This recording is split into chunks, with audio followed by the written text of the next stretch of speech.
नमस्ते and welcome all of you. आज के इस क्विक रिवीजन कोर्स में हमारा टॉपिक है भगवत गीता में स्वस्थ रहने की अवधारणा। भगवत गीता एक इसमें जो विस्तार से ये समझाया गया है कि इस अवधारणा के अनुरूप व्यक्ति को शारीरिक, मानसिक और आध्यात्मिक रूप से स्वस्थ रहना चाहिए। नेक्स्ट स्लाइड के ऊपर चलते हैं। प्रस्तावना। भगवत अ, गीता जीवन के सभी आयामों पर प्रकाश डालती है।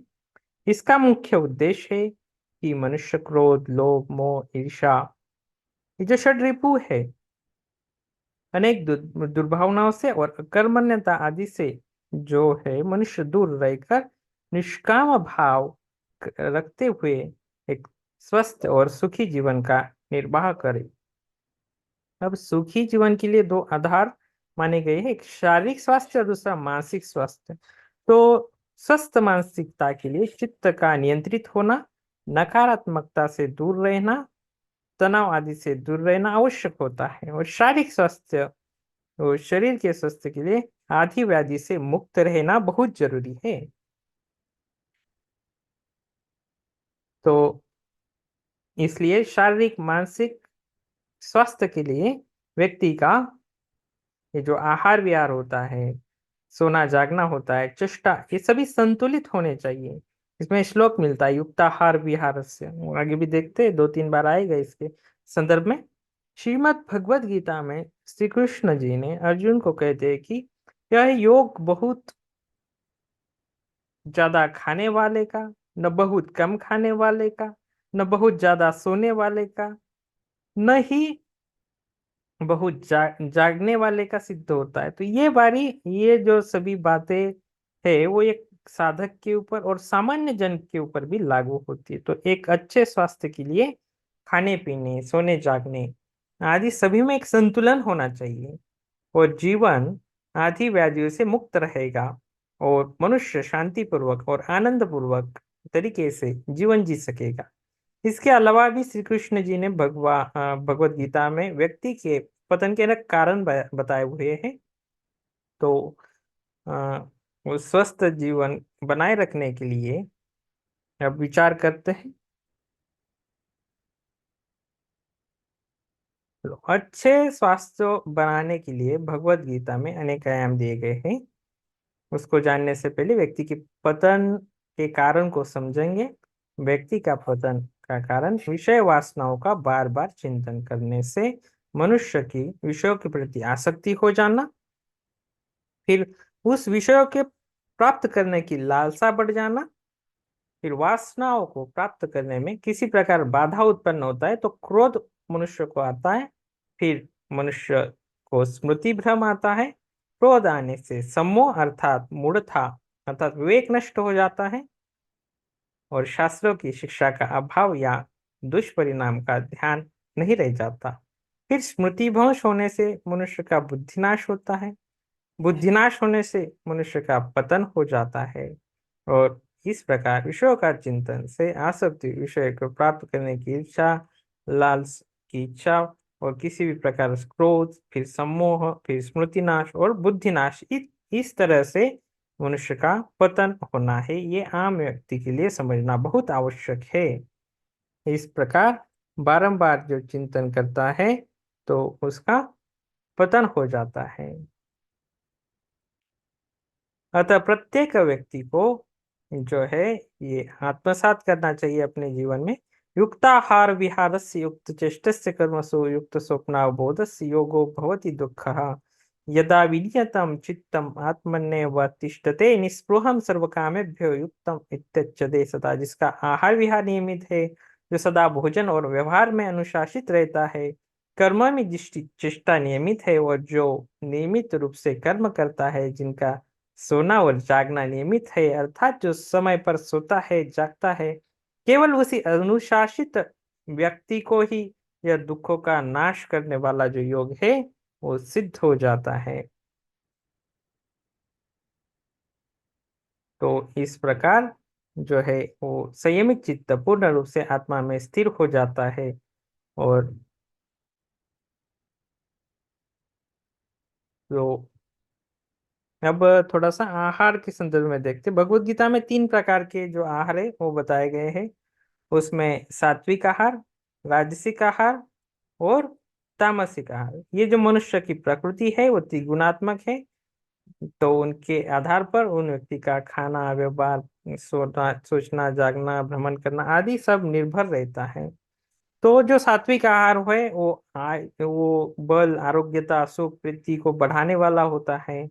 स्निग्ध, स्थिर, मन को प्रसन्न करने वाले आहार सात्विक प्रकृति के लिए प्रिय हो जाते हैं। फिर जो राजसिक आहार है वो खट्टा आहार, नमकीन, बहुत गर्म, तीखा, रूखा भोजन, जलन पैदा करने वाला इस प्रकार का होता है। और वो शोक और रोगों को पैदा करने वाला होता है। और ये राजसिक प्रकृति को ये अच्छा लगता है। और फिर तामसिक जो आहार है वो कच्चा पका, रस रही, दुर्गंध युक्त, बासी, झूठा और यह जो है अपवित्र आहार तामसिक व्यक्तियों के लिए वो अच्छा उनको वो लोग खाए ग्रहण करते। तामसिक व्यक्तियों का आहार इस प्रकार हो जाता है। फिर आज से 5000 साल पूर्व जो अर्जुन की स्थिति थी, वो कैसे मोह में फंसे थे। तो वर्तमान समय में लाखों करोड़ों लोग हैं। जिस प्रकार अर्जुन ने दिव्य ज्ञान अनुसरण करके अपने जीवन का अज्ञान को दूर किया था, उसी प्रकार दिव्य ज्ञान अनुसरण करके जीवन में पड़े अज्ञान रूपी आवरण को दूर करना चाहिए। अब देखते हैं बुद्धि को स्थिर और मन को प्रसन्न करने के उपाय। राग द्वेष युक्त विषया इंद्रियश्च आत्मवश्य विधेयात्मा प्रसाद दिगच्छति। प्रसादे सर्वदुःखानां हानिस्योपजायते। प्रसन्न चेतसो याशु बुद्धि पर्यवतिष्ठते।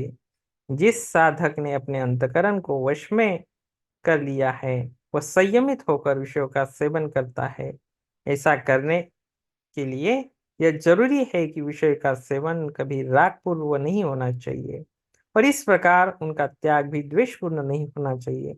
इस प्रकार आत्म संयम करने वाले व्यक्ति का चित्त सदा प्रसन्न रहता है और चित्त प्रसन्न होने के लिए सभी दुखों की हानि अर्थात सभी दुखों का नाश होता है।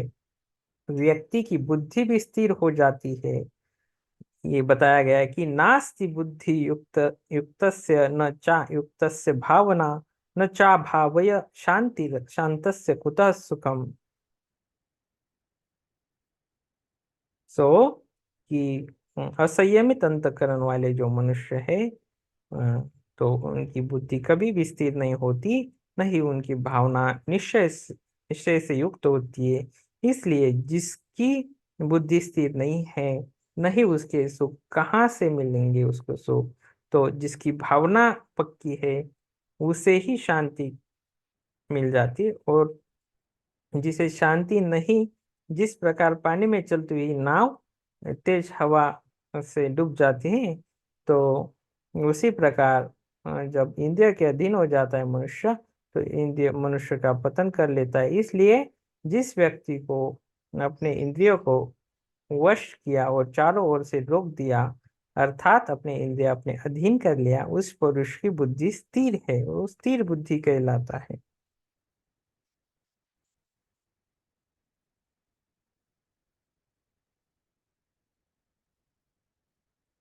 तो जैसे कि एक मनुष्य जो है वो सम परिस्थिति में सुख, दुख, हानि, पराजय ये सभी द्वंद्वों से बच सकता है और समुद्धि होकर जो है, जो संबुद्धि हो जाता है वो फिर सफल हो जाता है, कर्मयोगी बन जाता है। और आज हमारे समाज में व्यक्ति प्रतिकूल परिस्थिति, अनुकूल परिस्थिति में तनाव से ग्रस्त है तो वो आराम से जी सकता है। तो ये हमने देखा कि इस प्रकार स्वस्थ जीवन जीने के लिए, चाहे वो शारीरिक रूप से हो, मानसिक रूप से हो, आध्यात्मिक रूप से हो, सभी आयामों को स्वस्थ रखने के लिए भगवत गीता जीवन में बहुत आवश्यक है। श्री कृष्ण जी द्वारा बताए गए मार्ग पर न केवल मनोदैहिक विकारों से मुक्ति पाई जाती है, बल्कि चित्त एकाग्र करने पर आध्यात्मिक मार्ग पर आसानी से बढ़ा जा सकता है। भगवत गीता न केवल अर्जुन के विषाद और मोह को दूर करने के लिए कही गई थी, बल्कि तत्कालीन और आधुनिक समाज के प्रत्येक मनुष्य के जीवन को सुधारने, उसे स्वस्थ और सफल बनाने के लिए उपदेश को सुनना, समझना, धारण करना बहुत ही आवश्यक है। तो आज का जो हमारा टॉपिक है यही समाप्त हो जाता है। धन्यवाद।